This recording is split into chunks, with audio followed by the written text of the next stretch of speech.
we've got all this crazy stuff that's going on, and the church is not responding or being a prophetic voice to the nation or to the government as to what is right and wrong. And we see this with the Church of England, that have completely kowtowed to the spirit of the age and won't say anything against the government, or if they do, it's normally something about a difference of opinion on some liberal concept. So I think we're in a bit of a bad pickle, really.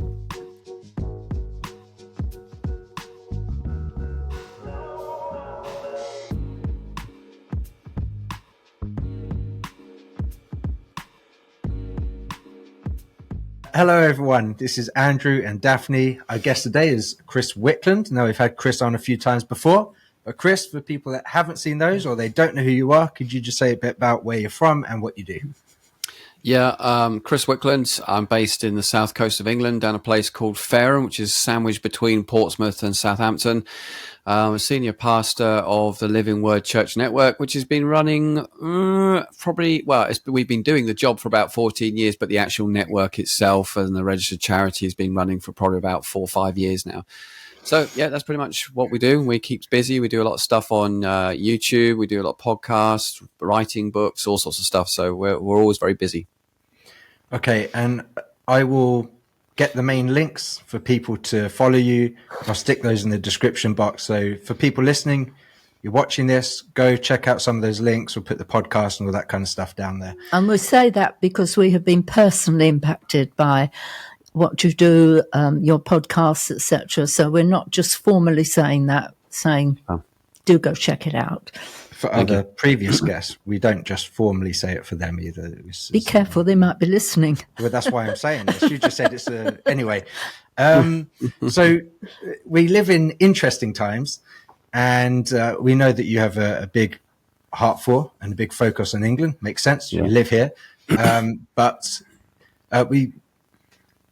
there's a lot of things going on, and we can go in a number of different directions when it comes to this, but maybe just as a starting point, when you look at what's happening in the UK, what's your general feeling right now about it? And we thought we'd leave that as quite a broad opening question so we can just see which way your mind wants to go, and then we'll follow on. Yeah, sure. Okay, well, I imagine for the average punter on the street, I think they would say that our nation is in not good health at all. I would say from a Christian perspective, and obviously from the perspective that I personally believe, is that I think at this time we're a nation that's coming under not judgment, but under chastisement of God. And so with that, I think probably over the next few years, we're going to see some things that we have not ever thought we'd see in this nation. I think personally, economically, we're not in a very good way. Spiritually, we're not in a good way. And politically, we're really not in a good way. And so I see our nation really at a turning point. And I also see the nation coming to a point where we're going to see a lot of the cultural Marxism, the liberalism, wokeism, whatever you want to call it, is really going to come to the fore in such a way that I think many, even probably left-leaning people, liberals, will be quite shocked and saddened by the things that will be going on in this country. For example, where J.D. Vance at his speech in Munich called out Britain and Europe for those issues with free speech. Adam Smith Connor is a friend of mine. And so he's the guy that got done for praying outside an abortion clinic, but praying in his head. And so these are the crimes that are coming out. This is happening in Scotland.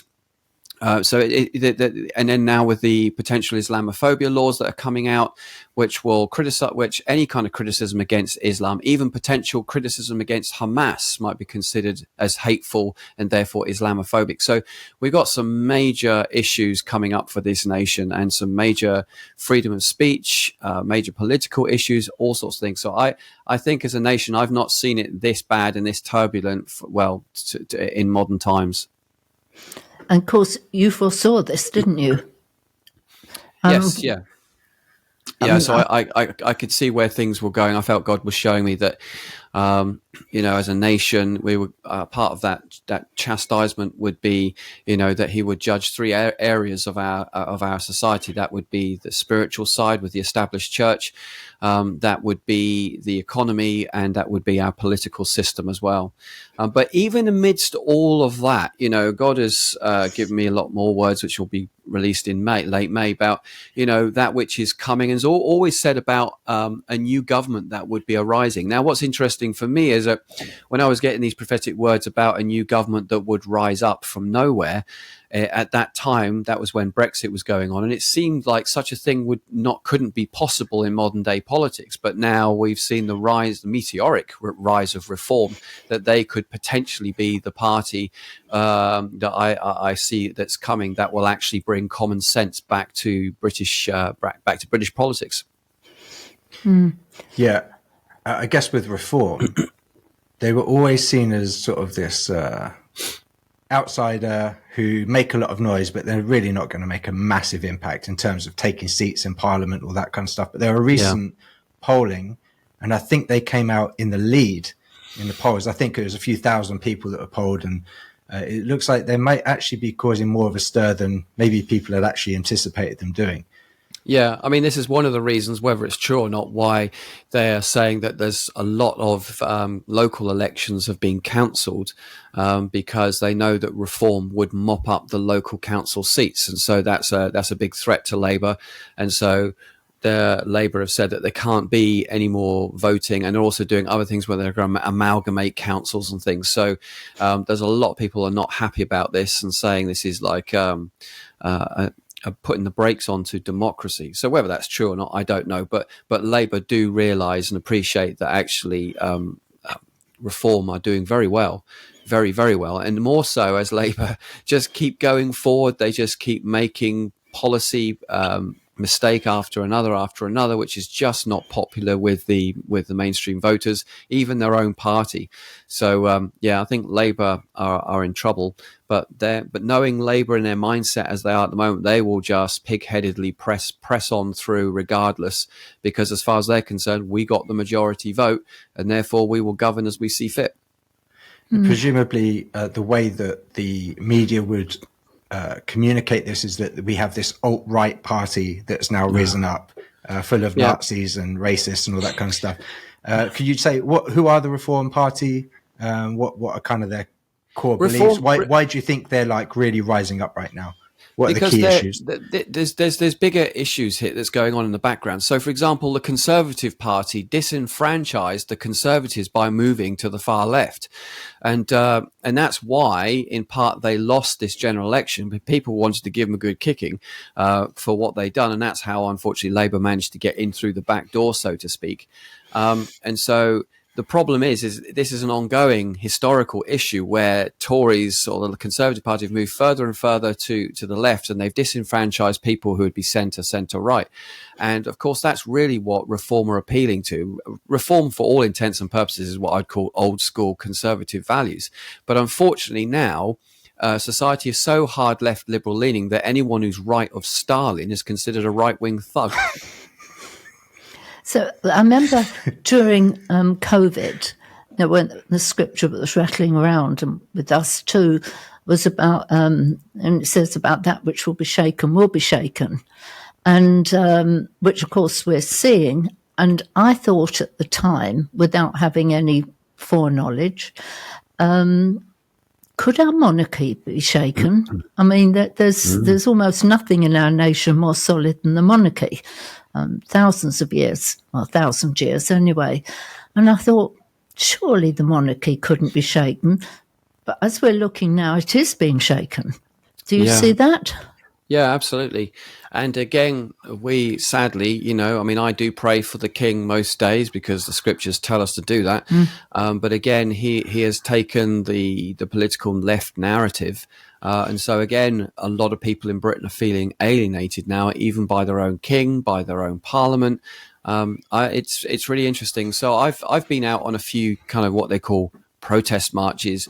So I went to one several months back, which was a Tommy Robinson one. Not that I was in any way going there for Tommy Robinson or anything like that. Where I don't particularly have any feelings about him one way or the other. I do feel it's wrong that he's being put in prison for what he did, and I also think it's wrong that he's been in solitary confinement for as long as he has. That is actually breaking the law, I do believe. Yeah. But anyway, so I was up there to see, just to stand up for conservative British values, and I was interviewing lots of people on the street there, and all us so-called right-wing neo-Nazi thugs. There was people of all colors there. There were people holding Israeli flags and these weird flags where it was British flag merged into the Israeli flag, because a lot of people are tired of all the pro-Palestinian and the Gaza thing. You know, not in any way. I know life's a bit more nuanced than a simple black and white thing here, but it's people are so fed up with actually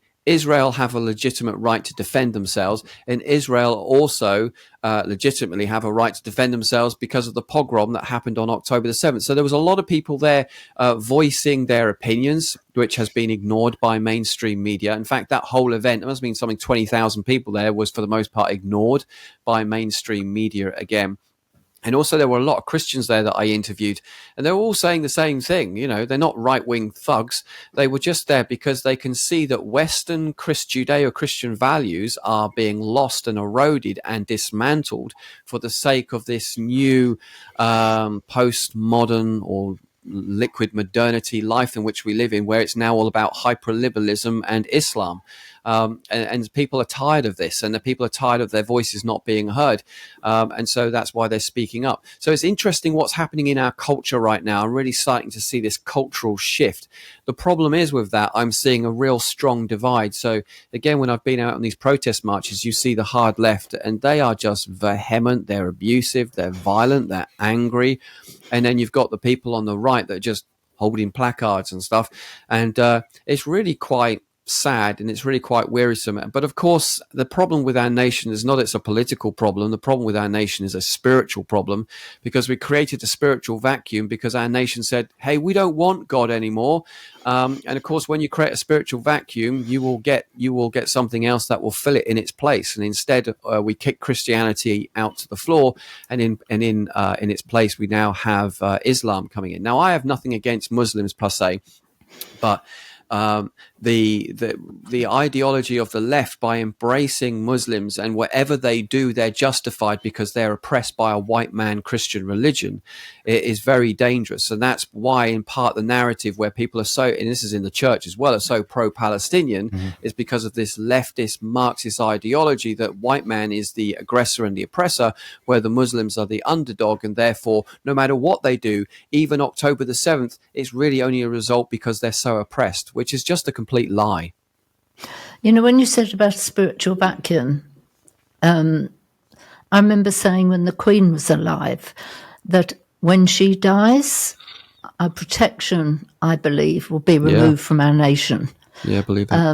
And I'm not saying that's the whole cause of all this, but the timing and the escalation does align very much with her death. Yeah, no, I'd agree with that. You know, when you've got a good spiritual covering, a spiritual head, I really do believe, and especially as a queen and a monarch, I do believe that that's important. I know a lot of Christians and a lot of people are like, it doesn't mean anything, but actually it really does. The Bible's very big on authority. The angels have powers, principalities, dominions, archangels, cherubim, seraphim. There is chains of authority in the things of the kingdom of heaven, even within the family unit. And so it's the same on a national scale as well. And that's often why in the Old Testament you see whole swathes of nations being punished because of the sins of the king and the decisions of the king.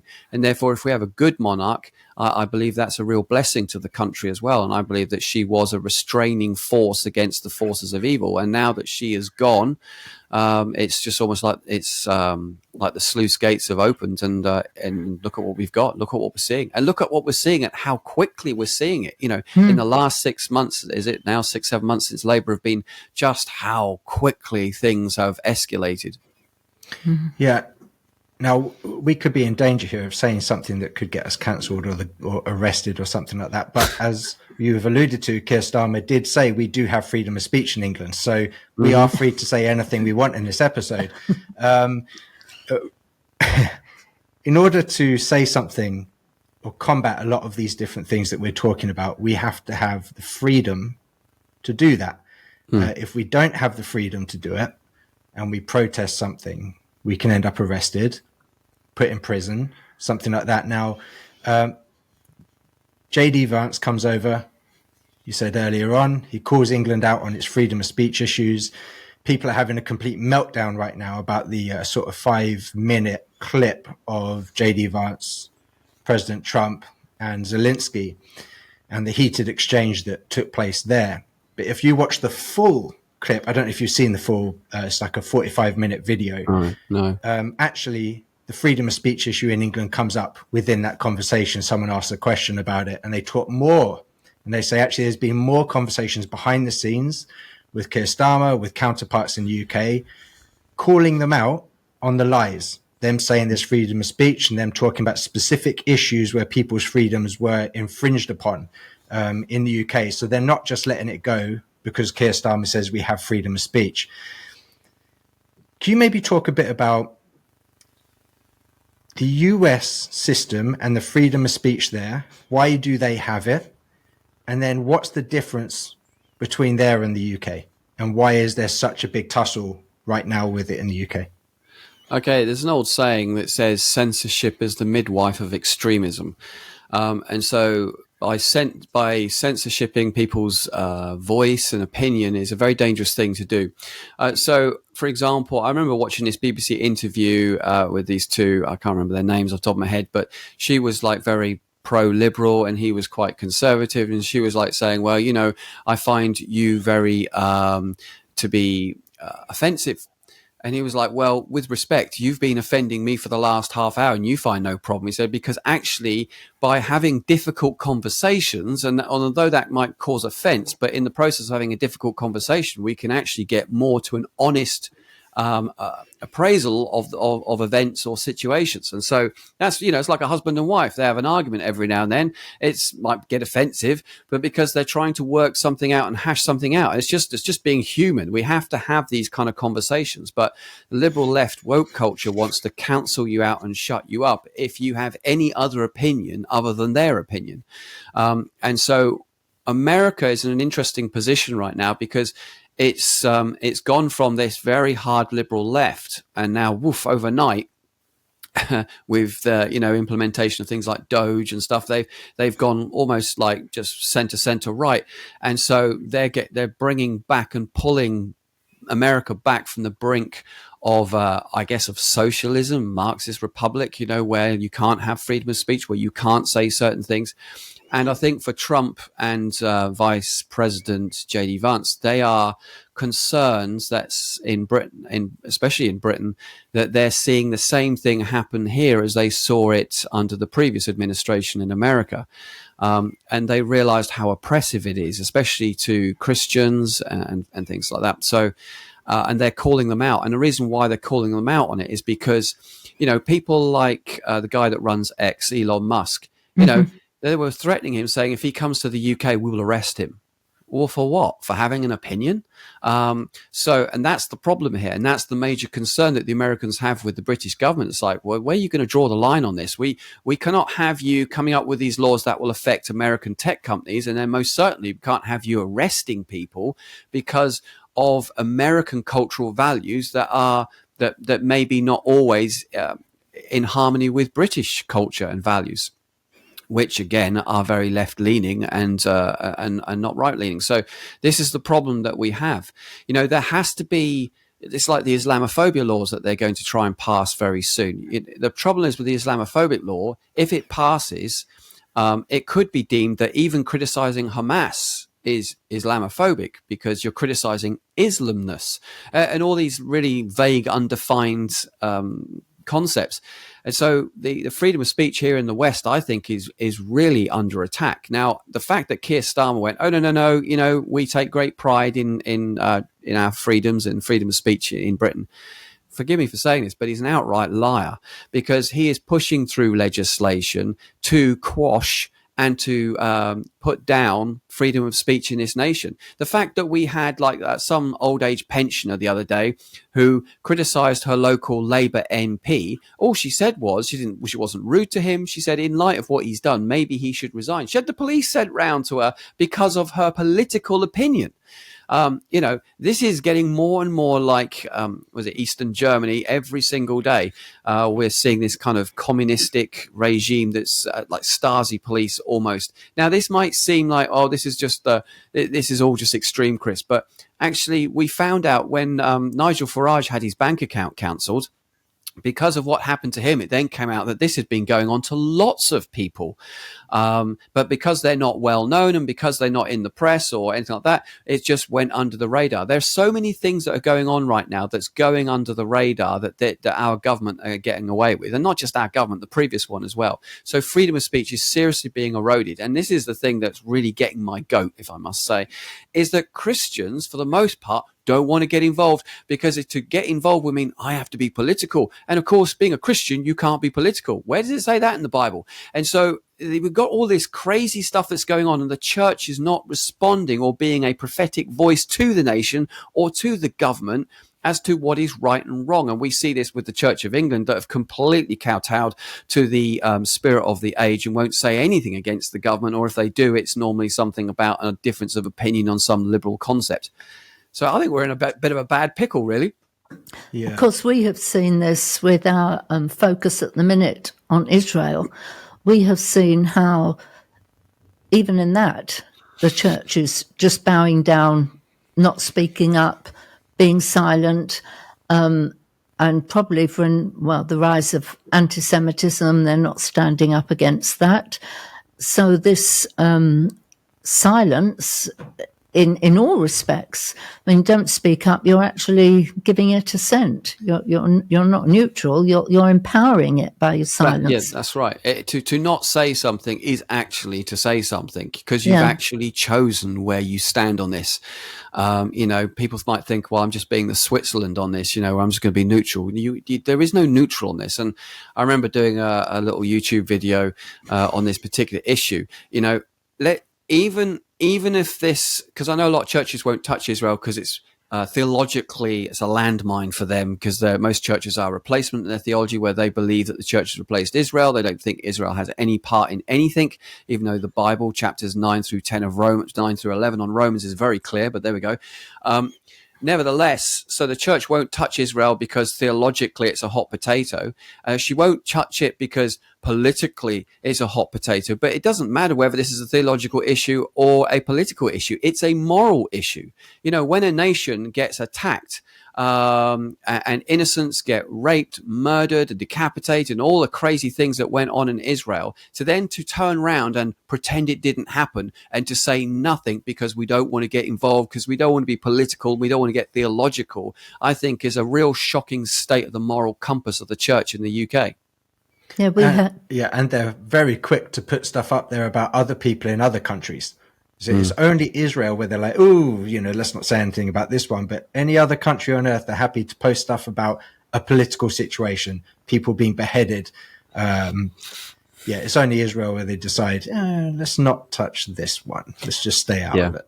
We had a speaker on yesterday, and he said he was Orthodox Jewish, and he said what we are lacking at the minute is the voice of moral clarity. And I thought that's a good statement. So can I swing this around a bit, Chris? Well, wait, before we move on from here, for Americans that maybe are not quite sure what the difference is here, if we say we've got freedom of speech, why have we not got it? In America, you can have different presidents come in, and they can say they have freedom of speech or not have freedom of speech. It doesn't really matter. They've got it written into the Constitution that they do have it. They have this legally binding document that they can go back to that reinforces the statement. Whereas here in England, we don't have that. And so for us, the freedom of speech that we have can vary from prime minister to prime minister, party to party. Whatever they decide our freedoms are in speech is what it is, basically. So we don't have anything to sort of come back to reinforce our freedoms like the US do. Yeah, I mean, I'd say yes and no to that. I mean, you're right what you say, but things like freedom of religion, I mean, that's covered under the Magna Carta, of which modern day law has never cancelled or annulled. And the Magna Carta states that the church, the government, will never tell the Church of England, and that's not the Church of England as a CV, because the Church of England wasn't invented until hundreds of years later. But the government has no right to tell the church in England when to pray, how to pray, where to pray, how to worship, when they can and when they can't. And yet now the government has deemed that it thinks that it can by especially telling Christians. COVID. Yeah, or with these abortion exclusion zones, you can't pray here, you can't do this, and you can't do that. By English law, ancient English law, they're not allowed to do that. And yet, what happens is invariably in today's culture, and this is the problem with a lot of Christians that get sacked inappropriately and incorrectly, is because people assume that the law is actually against freedom of speech and against freedom of religion, but it often find out that it's not. And that's why a lot of these Christians win these cases in the court. And so that's the problem. There's a lot of misinformation, misunderstanding, and governments that are choosing to ignore ancient English law, which still stands. Mm-hmm. So, as I was going to, can I swing this around a bit now? We're in this state, the countries in the nation, countries in the state. What would you say to the church? Firstly, I'd like to say that there are a lot of really good churches out there. There are actually a lot of good churches that are getting on with the job and doing their thing. But unfortunately, certainly in the circles that I move in, there are an awful lot of churches that aren't doing their job. We've got a lot of churches that have just bowed to the spirit of the age. They're very much into Black Lives Matter. They're very much into green, net zero, save the planet, just stop oil, all that kind of things, environmentalism, social activism. So, and that's really pushing into liberalist Marxist teachings, and that's coming into the theology of the church as well. And I'm finding a lot of churches are not speaking out, and not just not speaking out, but not even addressing the issue from the pulpit. I have so many people say to me time and time and time again saying, my church will just not talk about it. They won't say anything. When it comes to LGBTQ, what's the response to that? Nothing. What's the Christian response to this? Nothing. It's almost like you come to church, you come to your own little bubble, utopian bubble, and we just get on with our stuff, and then you leave your utopian bubble and come back into the real world. And a lot of Christians are finding that disturbing, and a lot of Christians are being disenfranchised by the church or being kicked out because Christians who do stand up for what's going on in the world that's not right, or who stand up for biblical orthodoxy, are being estranged from their own churches because they're not wanted, not required. And so I get emails from people all around the country and in parts of the world where they're having to start their own house churches because the church, for the most part, is not interested in addressing the issues of today. What's his name? The guy that spoke about against Hitler in his day. What's his name? Bonhoeffer. Yeah, thank you. Yeah. So Dietrich Bonhoeffer, he basically said that the church needs to be a prophetic voice and hold those in power to account. But the church has lost her voice. She doesn't want to have a voice. And she seems to think that if I just play nicely, that everyone will ignore me and it'll all just go away. But it's not going away. It's just getting worse and worse and worse. And the church needs to be speaking up. And now the church is surrounded by armies of all this stuff and doesn't know how to respond anymore.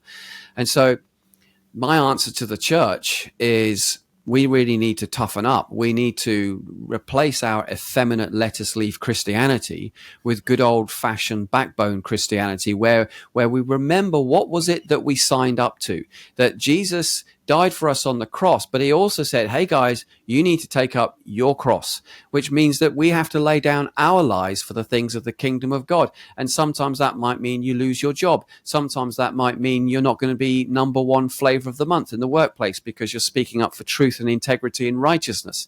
And this seems to be something that a lot of Christians are afraid of doing or don't want to do. And so for me, I have a great frustration with the church at the moment. I know there's a lot of good churches out there that are doing their job, but there's so many that aren't. I mean, there's so many that aren't. I've got into trouble with certain denominations even because they don't like what I'm saying.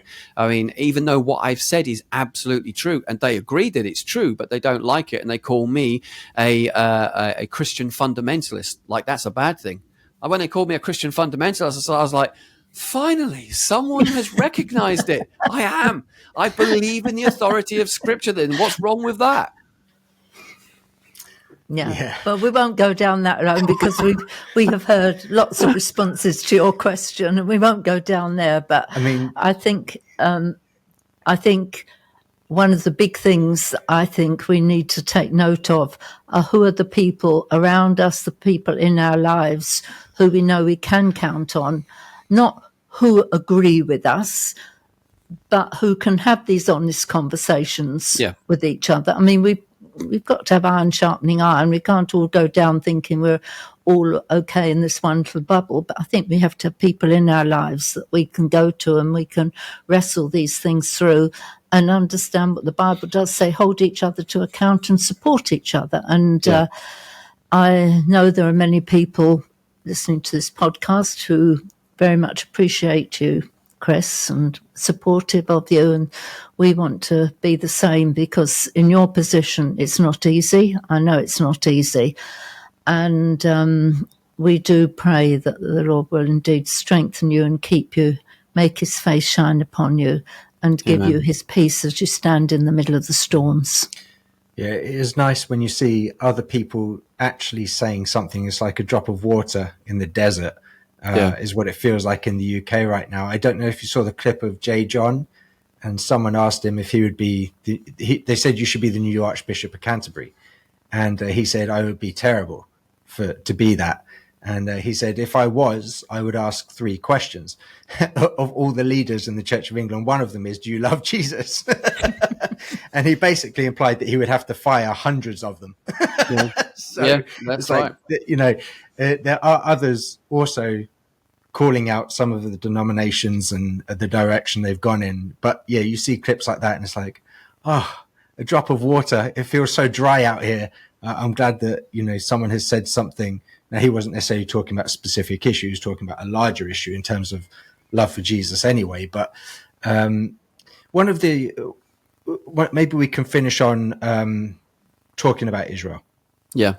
And what's going on right now, especially when it comes to the UK and the perspective, even within the Church of Israel, you know, when it comes to the left, the extreme left, or even the extreme right, they unite in the hatred for Israel. You have massive Islamic populations within the UK who, generally speaking, would hold an anti-Israel stance. There are statistics recently released where it talked about within the church and the emerging generation, where do their hearts sort of lie, more towards sort of a Palestinian narrative or the the Jewish narrative and what's going on. And most of them went with the Palestinian.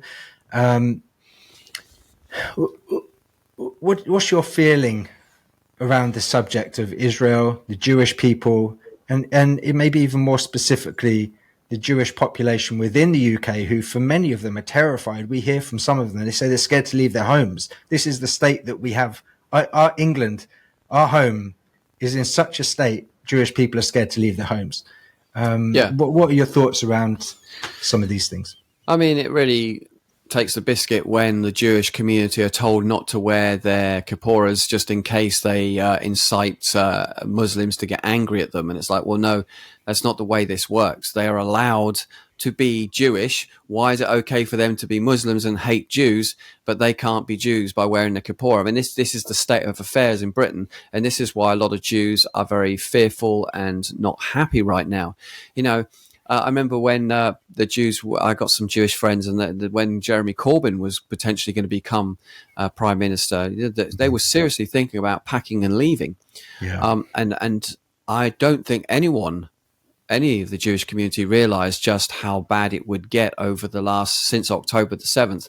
And the public sentiment that's so angry against the Jewish people, and also terrible things that we saw on ITV, on BBC, on Sky, where we saw Holocaust denial in real time from October the 7th.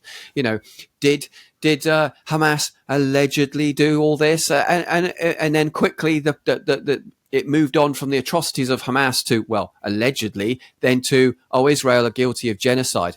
And so we see that our whole of society has been hijacked by this kind of left liberal biased media that has been conveying one situation. I mean, the BBC have got themselves into a whole load of trouble because of this Gazan documentary that came out last week, where they had a Hamas child, a child who was like giving a heartfelt side of what it was like to live in Gaza, except that his dad's a high up official within the Hamas government. And the fact that the BBC managed to get away with this is unbelievable. And the fact that it could be that BBC gave money to pay for this to Hamas, which means that we now have a state-funded television station giving state funds to a terrorist organization. And I guarantee you that nothing will happen over this. It will just go under the carpet. And this is the problem with our nation. There's this anti-Jewish vitriol that's in our media, that's in our politics. And what concerns me and shocks me even more is, as Christians, we're not allowed to be racist. You know, I can't be racist against the Muslim and I can't be racist against a Jew. Yet I know of people that have been kicked out of churches because of their pro-Israel bias. I know of churches that will not allow Christians to pray for Israel, but they can pray for Palestine and anything else. You know, this is terrible. This is a really dark indictment on the church. And I'm seeing exactly the same in modern days, what Dietrich Bonhoeffer saw in his day, where the church didn't want to get involved because it was deemed too political and theological. It's a tense situation, so we're just going to bow out and say and do nothing. And terrible atrocities were done against the Jewish people. And if this is not dealt with, and if things like this stupid Islamophobic law goes through, then it's just going to push things again further in favor of the Muslims, and it's going to push anti-Semitism to an all-time rocket high. And again, it will be, well, it's the Jews' fault. Well, we've got to change the tide, and we've got to do it quickly. And I don't know how that can be done, but I'd say things in this nation are really quite dark, and also within the church. But the church doesn't recognize that it's that dark, and the church doesn't recognize our own anti-Semitism that's rife in our own theology. And so, yeah, I think we're all in a little bit of a pickle right now. The church has been very quiet on a lot of this stuff, and they don't like to engage, as we've said. Yeah, because how bad do you think things would have to get before church leaders actually started rising up and saying, well, okay, hang on, now we actually have to say something? Like, just how bad does this have to get for the church for it to actually rise up? Well, I'm a great believer in history, and history says the same thing on this particular issue. Same with America, you know, back not on anti-Semitism, but, you know, during the great renewal, the great revivals that came, in America, the Great Awakening, both the first and the second one, they came about due to a stock market collapse. And it was only when that collapse happened that then the Christians took it seriously and prayed for their nation, and then God moved. And sometimes I think the nation has to come to the brink where it's affecting their personal lives, because we are quite selfish as a society. And so it's like, when it starts affecting me, well then I better do something about it. And so it was like, we saw this a few years ago in the church, our church, where there was something that was happening in the Middle East, and it looked like it could affect them here in the West. And man, that prayer room was packed for a few weeks. And then once that thing was averted, it all went back down to normal again. And so I personally think things are going to get a lot worse. And then when they do, I think then the church will finally wake up. But I also do think as well that the church is going to be caught, forgive me for using the expression, caught with her pants down. And I think in the chastisement that's coming to this nation, many churches are simply not going to be in a place where they're going to be able to respond to what's coming. And only those crazy fringe Christians are probably who already are aware of what's going on in our nation and the signs of the times are going to be awake and prepared to deal with what's coming. Yeah. I mean, we could talk for a lot longer, and I think that hopefully, can I just say though, because this sounds all very doom and gloom and negative, and that, but you see, I personally believe that the point of all that we're going through right now is actually to bring everything to boiling point so that things will change and so that good will come. I do see that the church will revive and reform, but it will only come through, unfortunately, adversity and heartache. It's the same with our nation. It's the same with our politics. It's the same with our economics. Things, once they come to crunch, that's when things will change. And so although I do see things getting worse, I do see there's a hope for Britain, and I do see things will turn in time. So I'm not Mr. Doom and Gloom. I actually think this is an unfortunate process to get us to the place where God wants our nation to come back to. And just look at persecuted nations and see how strong the church is. Exactly, yeah. everyone really wants persecution here. Oh yeah, they're queuing up for it. Yeah, no, they're like, hey, look, this isn't bad enough. If you could just persecute us, that would really help wake us up a little bit. Yeah. Look, and just let's just say thank you to Keir Starmer again for allowing us the freedom of speech to say the things that we're saying in this episode. We really appreciate it. Chris, thank you for coming back. It's always really interesting talking to you, hearing your perspectives on things that are going on right now. And again, for people listening to this, watching, his links will be in the description box. Go check those out. We've had him on previously as well. Just go search his name and see some of those other episodes. Chris, thank you. Really appreciate it. Yeah, thank you, Chris. Thank you. And Daphne and Andrew Kirk, appreciate all that you do as well. And I really appreciate your ministry. And thank you for the opportunity to come on and share today on your podcast. Thanks, Chris. Thank you for listening to this episode. Remember, if it inspired you, share it with others so we can see more people engaged in this community.